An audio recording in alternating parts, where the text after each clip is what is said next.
भोपाल में अंतर्राष्ट्रीय एमएसएमई दिवस पर सशक्त उद्यमी समृद्ध मध्य प्रदेश समिट का आयोजन सीएम डॉक्टर मोहन यादव करेंगे शिरकत। बैतूल के कुकरू में आयोजित ग्राम चौपाल में भी शामिल होंगे सीएम।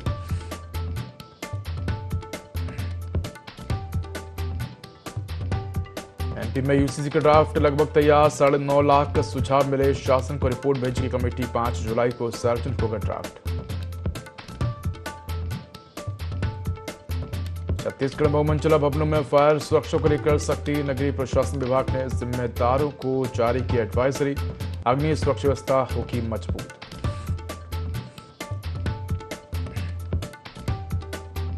एमपी में थमा मानसून, 2 से 3 दिन और करना होगा बारिश के लिए इंतजार। भोपाल उज्जैन संभाग में पहले मानसून पहुंचने की संभावना। प्रदेश के कई हिस्सों में आंधी बारिश का दौर जारी।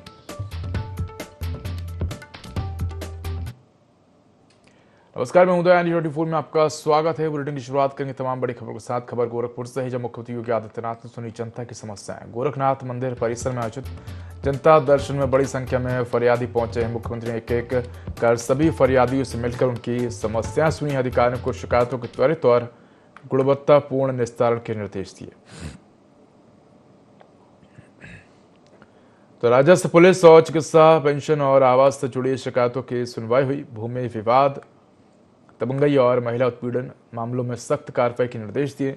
गंभीर बीमारियों से पीड़ित लोगों को इलाज में हर संभव सरकारी सहायता देने के आदेश भी दिए गए हैं।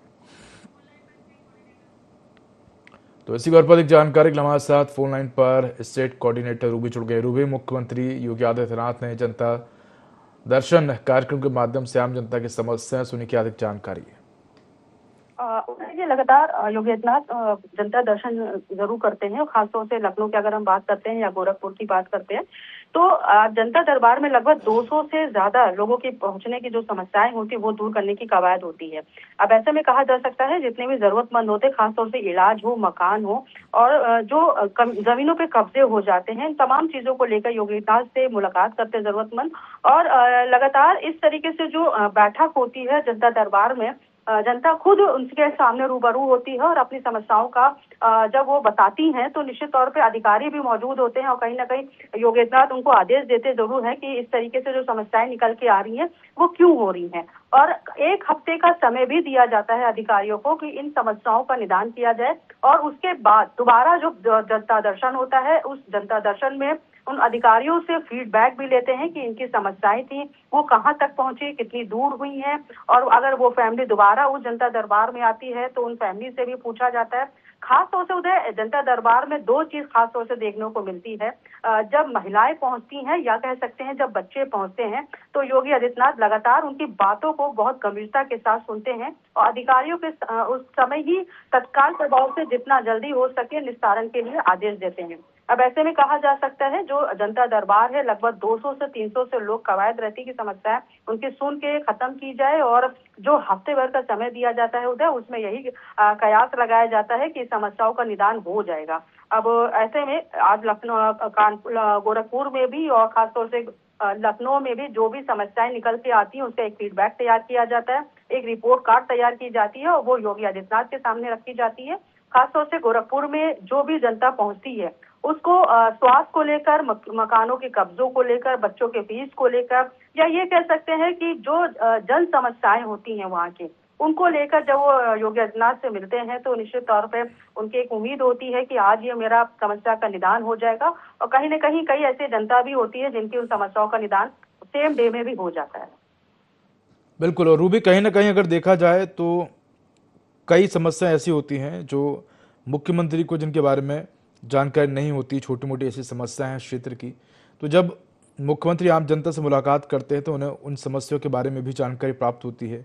लोग किस प्रकार से रह रहे हैं, उनका जीवन स्तर किस प्रकार से है, क्या कुछ सामाजिक जीवन में समस्याएं उनको आ रही हैं, इन तमाम जानकारी जो हैं वो मुख्यमंत्री को प्राप्त होती है। इसके साथ ही लोगों में भी एक विश्वास बढ़ता है कि अगर वो मुख्यमंत्री के पास जाएंगे, उनको समस्याएं बताएंगे तो उनका समाधान होगा। इसके साथ ही अगर देखें तो अधिकारियों में भी एक भय का माहौल देखने को मिलता है कि अगर इस समस्या को आम जनता ने मुख्यमंत्री के सामने उठाया तो कहीं ना कहीं उन पर कार्रवाई हो सकती है, उन पर एक्शन भी लिया जा सकता है। तो कहीं ना कहीं वो भी काम में लापरवाही जो है वो करने से बचते नजर आते हैं। तो कह सकते हैं कि जनता दर्शन कार्यक्रम के माध्यम से रूबी तमाम समस्याएं जो हैं उनका त्वरित समाधान देखने को मिलता है। बिल्कुल ठीक कहा उदय, क्योंकि देखिए जो समस्याएं होती है निश्चित तौर पे पूर्वांचल साइड की अगर हम बात कर रहे हैं तो जमीन कब्जों को लेकर, यानी कि जबरन कब्जे जो होते हैं वो ज्यादा देखने को मिलते हैं।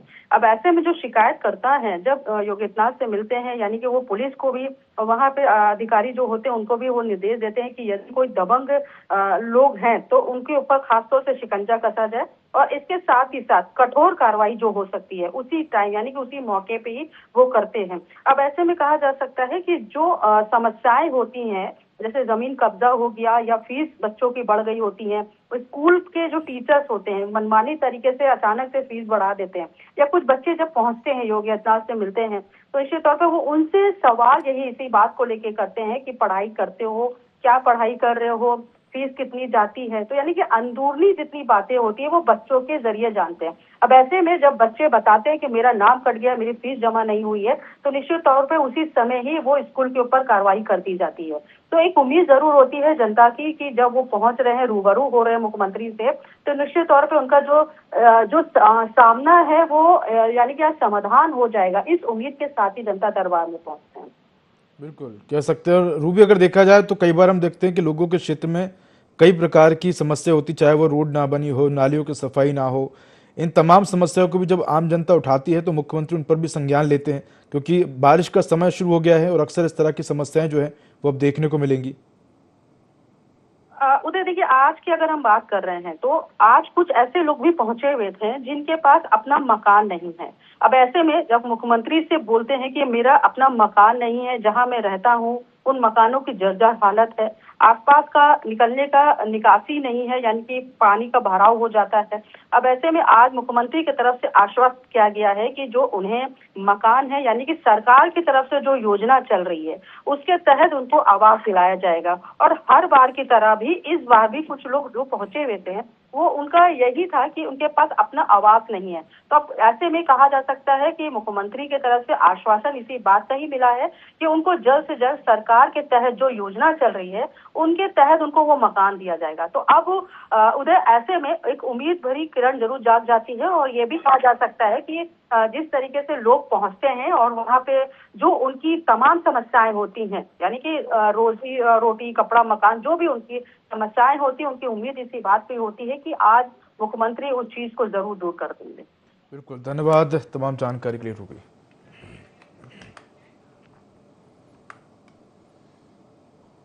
खबर उन्नाव से है, जहां एक किसान ने अपनी भूमि पर कथित अवैध कब्जे और राजस्व अधिकारियों की मिलीभगत का आरोप लगाया है। पीड़ित का कहना है कि उसके नाम दर्ज भूमि को नायब तहसीलदार की मिलीभगत से भूमाफियों के नाम कर दिया गया है, जबकि वे वर्षों से उस जमीन पर खेती कर परिवार का पालन पोषण कर रहा है। साथ ही किसान का दावा कि वर्ष 2018 से वे तहसील से लेकर मुख्यमंत्री कार्यालय तक न्याय की गुहार लगा रहा है, लेकिन अब तक राहत नहीं मिली है। वहीं ग्राम प्रधान ने भी पीड़ित के दावों का समर्थन करते हुए बताया कि इसी जमीन के आधार पर किसान को बैंक से ऋण भी मिला था। फिलहाल मामले में न्यायालय ने स्टे आदेश जारी किया है।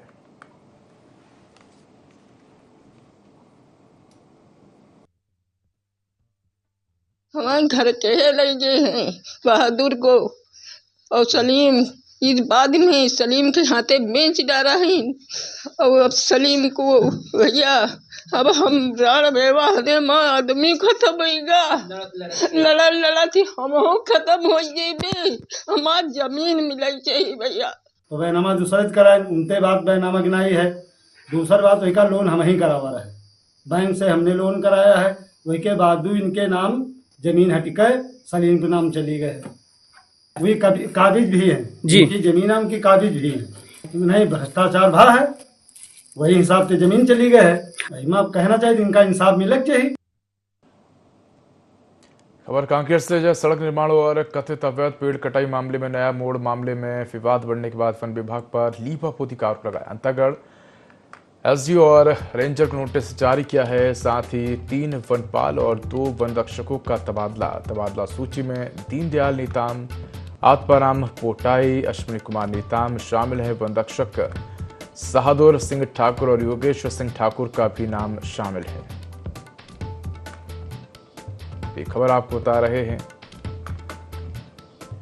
जहां तबादला सूची में दीनदयाल, आत्माराम और अश्विनी कुमार नेताम शामिल है। वन रक्षक सादुर सिंह योगेश सिंह ठाकुर का भी स्थानांतरण किया गया है। तो सड़क निर्माण और कथित अवैध पेड़ कटाई मामले में नया मोड़ सामने आया है। मामले में विवाद बढ़ने के बाद वन विभाग पर लीपापोती का आरोप है। तो कर्मचारियों के तबादले किए गए हैं।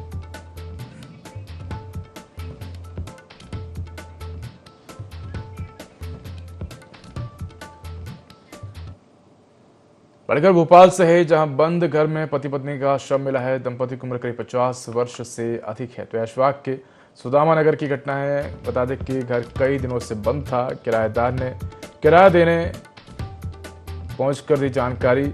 मौके पर पहुंची पुलिस जांच में जुटी है। तो ये खबर आपको बता रहे हैं भोपाल से, जहां बंद घर में पति पत्नी का शव मिला है। दंपति की उम्र करीब 50 वर्ष से अधिक बताई जा रही है। तो ऐशबाग के सुदामा नगर की घटना है। बता दें कि घर कई दिनों से बंद था।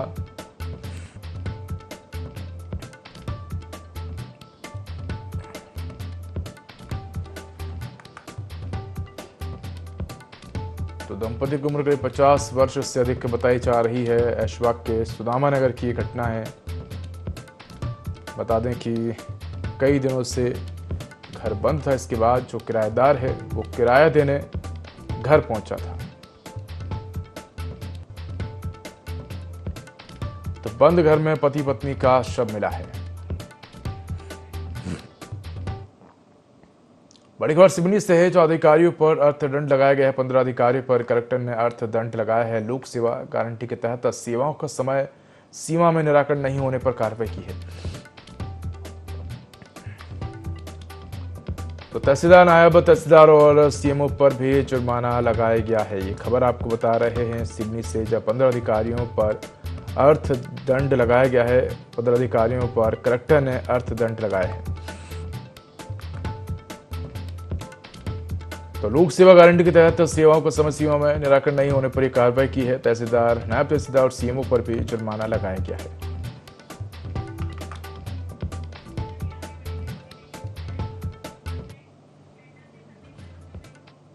खबर एटा से है, जहां संदिग्ध परिस्थितियों में युवक को गोली लगी है। घायल युवक का अस्पताल में इलाज जारी है। तो सूचना मिलते ही पुलिस मौके पर पहुंची और जांच शुरू की। पुराने रंजिश में गोली मारने का आरोप है। बता दें कि नयागांव थाना क्षेत्र के कुड़ा गांव का मामला है। जो खबर आपको बता रहे हैं एटा से, जहां संदिग्ध परिस्थिति में युवक को गोली लगी है। तो घायल युवक अस्पताल में इलाज जारी है। सूचना मिलते ही पुलिस मौके पहुंची, जांच शुरू की। पुराने रंजिश में गोली मारने का आरोप है। बता दें कि नयागांव थाना क्षेत्र के कुड़ा गांव का मामला है।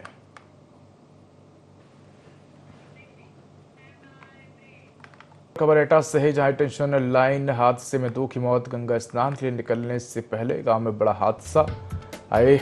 बता दें कि कंटेनर हाईटेंशन लाइन की चपेट में आ गया, जिससे करंट फैल गया। तो हादसे में 2 की मौत हो गई है, जबकि 2 लोग गंभीर रूप से घायल हैं। तो घायलों को CHC जलेसर में भर्ती कराया गया है। जलेसर कोतवाली क्षेत्र के मिसौली की घटना है। ये खबर एटा से बता रहे, हाईटेंशन लाइन हादसे में 2 की मौत हुई। गंगा स्नान के लिए निकलने से पहले गांव में बड़ा हादसा हुआ है। कंटेनर हाईटेंशन लाइन की चपेट में आ गया, जिससे करंट फैला है। तो ये तस्वीरें आपको दिखा रहे हैं। तो हादसे में 2 लोगों की दर्दनाक मौत हो गई, जबकि 2 लोग गंभीर रूप से घायल हैं। घायलों को उपचार के लिए CHC जलेसर भेजा गया है। तो जलेसर कोतवाली क्षेत्र के मिसौली की घटना है। तो ये बड़ी खबर आपको बता रहे हैं, जहां हाईटेंशन लाइन की चपेट में आने से दर्दनाक हादसा हो गया है। 2 लोगों की मौत हो गई, जबकि 2 लोग गंभीर रूप से घायल हैं।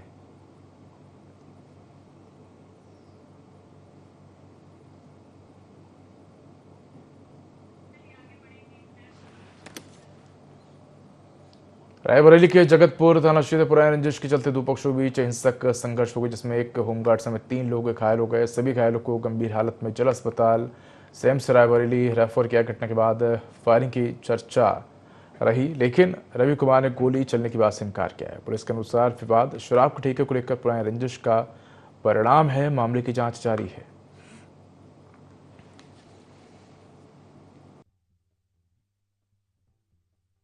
कि आए हैं जगतपुर थाने से, जगतपुर CSC से रिफर आए हुए हैं। एक का नाम अनुज सिंह है, दूसरे का नाम प्रफुल्ल सिंह। दोनों को प्राथमिक उपचार वहीं पे हुआ था। यहाँ आते ही परिजन एकदम जिद पकड़ लिए, तुरंत रिफर करा लिया। ऑन रिक्वेस्ट रिफर हो गए एम्स के लिए। जो घटना की सूचना आई थी प्रथम दृष्टया उसमें विशेष रूप से जब जांच की गई, घटनास्थल का निरीक्षण किया गया है और मौका मुआयना के बाद में यहाँ पे घायलों के बारे में डॉक्टरों से बात की गई है। तो ये स्पष्ट है कि इसमें 3 लोग अभी जो घायल यहाँ पे भर्ती हैं, शिव प्रताप, अजय और प्रफुल्ल। इन तीनों को अलग अलग इंजरीज हैं। इसमें शिव प्रताप जो होमगार्ड में काम करता है, अभी ऑफ ड्यूटी था और जैसा कि डॉक्टरों से बातचीत की गई है, वो उसके सर में चोट है, कोई ब्लंट ऑब्जेक्ट से उसके सर में चोट है, कोई गन फायर इंजरी नहीं है।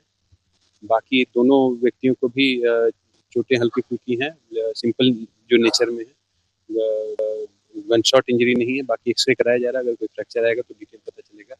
ये इनका पुराना विवाद है, उस विवाद के संबंध में भी पुरानी FIRs भी हैं। इस हिसाब से अब इनसे परिवार से तहरीर लेकर आगे की विधिक कार्रवाई की जाएगी और जो भी जांच में आएगा उसे शेयर किया जाएगा। रायपुर कुर्ला पुलिस ने ट्रक चोरी के मामले 24 घंटे के भीतर खुलासा करते हुए आरोपी को गिरफ्तार कर लिया है। पुलिस ने चोरी हुआ करीब 15 लाख रुपए कीमत का हाइबा ट्रक भी बरामद कर लिया है। मयंक गुर्जर ने बताया कि CCTV फुटेज और मुखबिर की सूचना के आधार पर आरोपी खिलाफन पात्रे को गिरफ्तार किया है, जिसने पूछताछ में चोरी की वारदात स्वीकार कर ली है।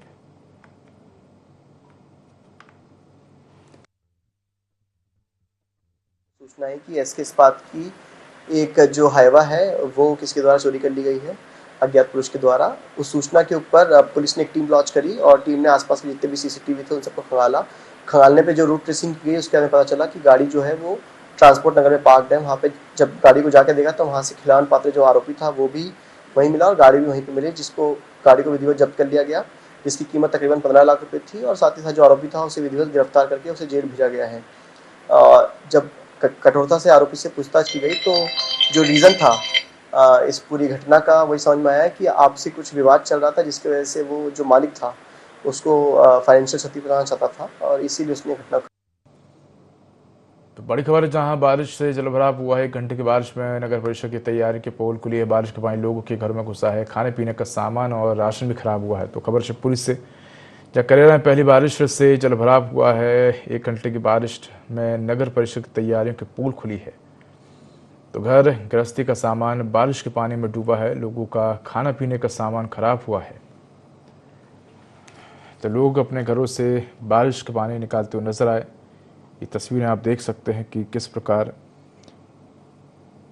थोड़ी सी बारिश में लोगों के घरों में पानी घुस गया और ऐसे में जो लोग हैं वो अपने घरों से गंदा पानी निकालते हुए नजर आए हैं। बता दें कि गंदे पानी के चलते उनके घरों का सामान भी खराब हो गया है। खबर जबलपुर से है, जहां गौर एकता मार्केट के पास नगर निगम के कचरा वाहन से खुलेआम डीजल चोरी का मामला सामने आने के बाद हड़कंप मच गया है। घटना का वीडियो सोशल मीडिया पर वायरल होने के बाद नगर निगम की सुरक्षा और निगरानी व्यवस्था पर सवाल उठने लगे हैं। वहीं मामले की गंभीरता को देखते हुए नगर निगम कमिश्नर राम प्रकाश अहिरवार ने कड़ी नाराजगी जताई और वाहन शाखा प्रभारी को जांच के निर्देश दिए हैं। उन्होंने वायरल वीडियो के आधार पर संबंधित ड्राइवरों या कर्मचारी की पहचान कर सख्त दंडात्मक कार्रवाई करने के आदेश दिए।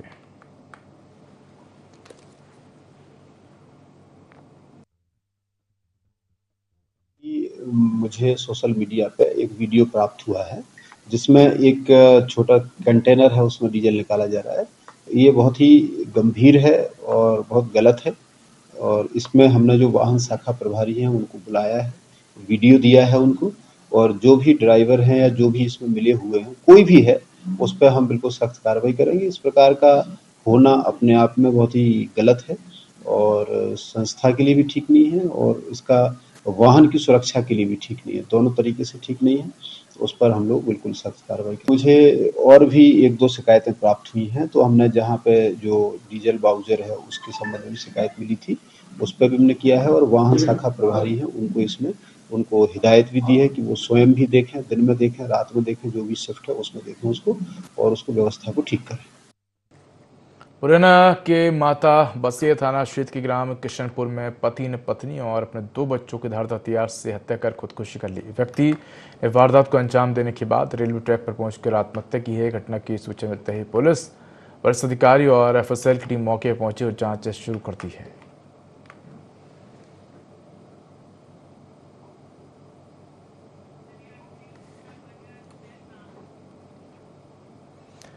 ग्वालियर में आंतरी के वार्ड नंबर 6 में बघेल परिवार के 5 घरों में लगातार रहस्यमय तरीके से आग लगने की घटनाओं ने लोगों को दहशत में डाल दिया है। परिवारों का दावा है कि कभी पलंग, कभी कपड़े तो कभी अलमारी और बक्सों में अचानक आग लग रही है, जिससे उनकी गृहस्थी का सामान बर्बाद हो चुका है। पुलिस और प्रशासन ने मौके पर पहुंचकर निरीक्षण किया, लेकिन अब तक आग लगने के कारण फिलहाल स्पष्ट नहीं हो पाए हैं।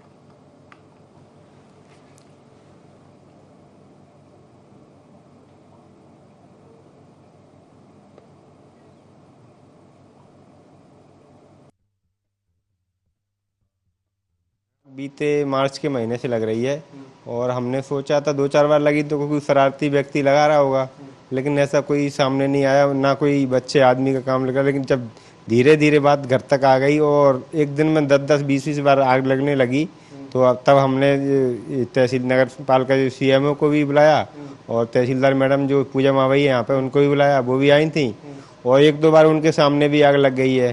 और आपको पीछे लग ही रहा होगा कि ऐसी ऐसी आग लग रही है। जो सामान रखा रहता है अचानक से आग लगती है और देखते हैं कि इसमें धुआं निकला है और यहाँ स्मेल आएगी तो भाग के जाते हैं। हर कमरे में पानी भर के रखा हुआ है आग बुझाने के लिए और नगर पालिका जो एक टैंकर ने पानी भिजवा दिया है उन्होंने कल से, और सारे लोग सड़क पर सोते हैं, बच्चे बाहर शिफ्ट कर दिए हैं, रात में सांप वाप निकलते हैं, इसीलिए 5 घरों में परेशानी है और 5-7 लाख रुपए का नुकसान भी हो गया है समथिंग। जेवर, साड़ी नई नई जो अभी नवंबर अक्टूबर में शादी की थी 2-3, एक अभी की थी मार्च में ही, अप्रैल में, तो वो सारा सामान था सारा जल गया। जानकारी मिली थी कि कल्याण बघेल के घर में कुछ कपड़ों में आग लग गई है, तो जाके देखा था तो उनका ये कहना है कपड़ों में आग लग गई है, बट इस संबंध में कोई रिपोर्ट या शिकायत दर्ज नहीं कराई है। अब आग कैसे लगी है तो ये जांच का विषय है, चूंकि शिकायत दर्ज नहीं करा रहे हैं तो इस संबंध में अभी जांच नहीं की जा रही है। हाँ, निगरानी रख रहे हैं, जा घूम फिर के देख लिया, ऐसी कोई मतलब कैजुअलिटी है ऐसा कुछ नहीं है।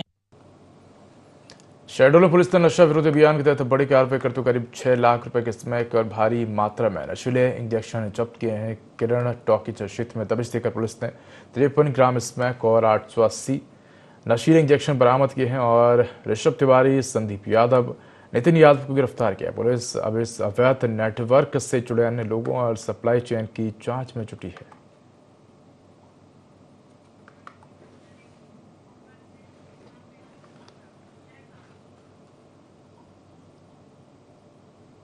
खबर कोरबा से है, जहां नशे के खिलाफ महिलाओं का मोर्चा पुलिस ने दबिश देकर 5 लोगों पर कार्रवाई की। भैरोताल क्षेत्र में अवैध शराब और गांजा बिक्री की शिकायत मिली थी।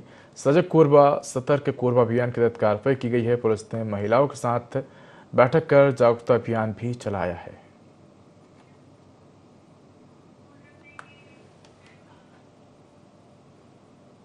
राजस्थान के बरेली में मुहर्रम का पर्व आपसी भाईचारे, शांति और सौहार्द के माहौल में मनाया गया। मुस्लिम त्योहार कमेटी के बैनर तले नगर के तीनों अखाड़ों ने संयुक्त रूप से मुहर्रम जुलूस निकाला, जिसमें बड़ी संख्या में अकीदतमंद शामिल हुए। ढोल ताशों, सजे धजे घोड़ों और पारंपरिक कर्तव्यों ने लोगों का ध्यान आकर्षित किया।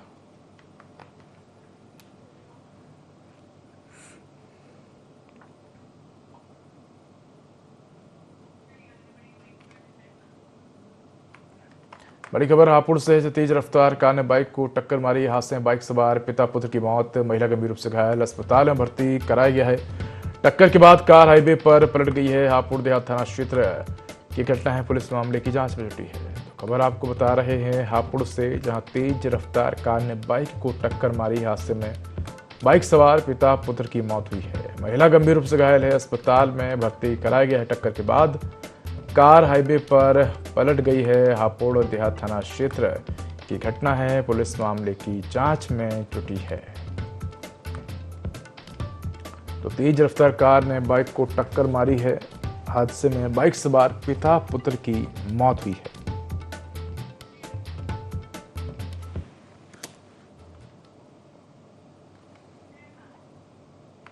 तो खुलेआम तमंचा लहराया। बता दें, युवक ने बाइक सवार युवक का वीडियो सोशल मीडिया पर वायरल हो रहा है।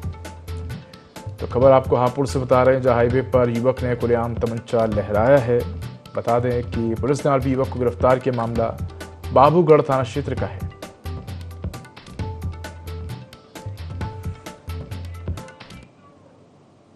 तो फिलहाल इस बुलेटिन में इतना ही। खबरों का अधिक अपडेट के लिए देखते रहिए N24। नमस्कार।